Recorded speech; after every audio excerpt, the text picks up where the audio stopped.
Hey there, friends. Welcome to your weekly energy update. We are likely heading into one of the more busy weeks of the year from what I'm seeing so far. And it looks like, for the most part, it can run very smoothly. There can be a lot of ease around it, but it definitely looks like it's going to be a week of producing, of receiving support, giving support, and anybody that's in the process of launching something in their life or taking care of a big project of some kind, this is going to be a week to stay grounded, stay meticulous, stay focused on what's going on around you. It's also a good week to tap into your creative potential. So let's take a look at our cards that are showing up this week. Our first is the Six of Pentacles, which is a strong reminder to be willing to give support if you're in the if you have that ability, if you're able to give to others, whether that's sharing your wisdom, sharing your knowledge, sharing resources, collaborating with people, and reciprocally being willing to ask for help if you need it, working with people that can support you on projects, support you with personal issues. It's a week of being willing and capable to take and give, and stay in balance with that whole process. This is also a card of investment. It's being clear about where it is that you are putting your energy, where you're putting your thoughts, where you're putting your hard work, and making sure you're doing so in directions where you're going to get something back for it. Where you're putting that energy is going to grow the fruit that you're actually wanting in your life. Our next card is another very robust and creative card. We've got our Empress. And while the Empress isn't about linear growth or focused plans, which is more of her counterpart, the Emperor, she is about fertility and things growing and moving and abundance.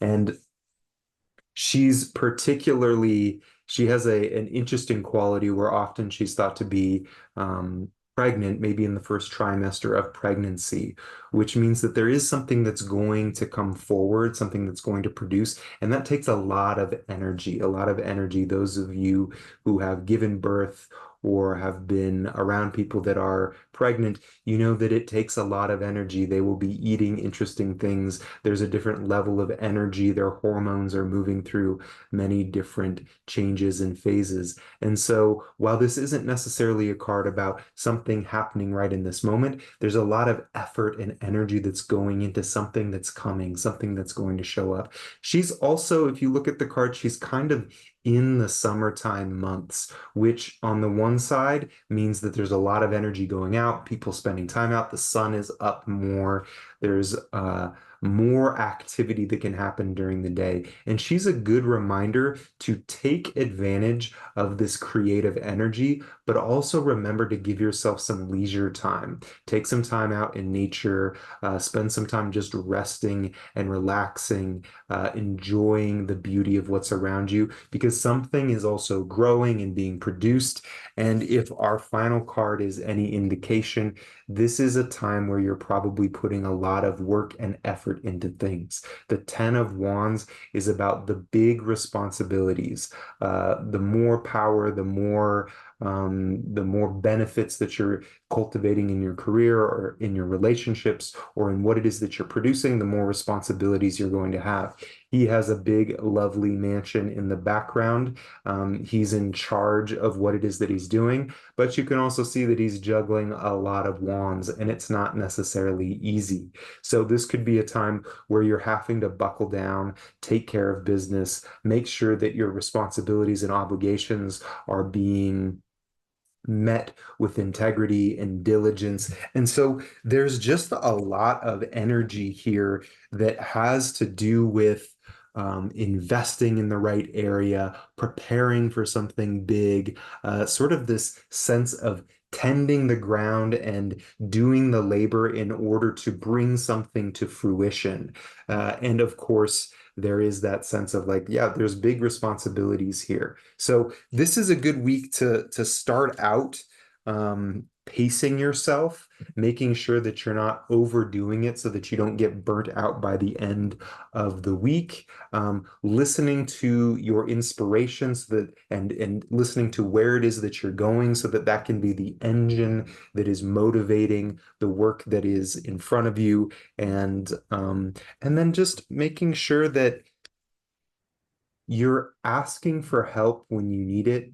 You're willing to receive support. You're willing to speak to people that already have more experience, and that you're also willing to give your wisdom, you're willing to give resources, but to do so in an intelligent manner so that you're investing that time and energy in the right place.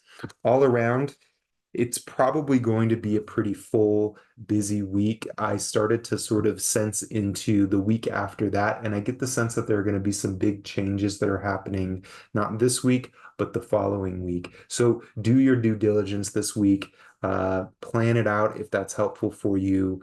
Make sure that you are also giving yourself some time to rest and recuperate by doing things that are generative and supportive. It's good to tune in with you. Look forward to connecting again. Take care. I almost forgot that I am starting a new thing where once a month I'll do a free one-on-one reading with somebody, a 30-minute reading one-on-one with somebody.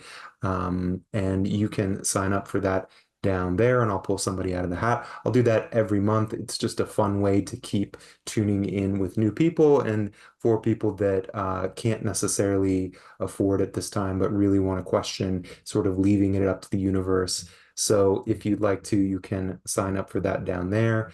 And yeah, that's it. Take good care.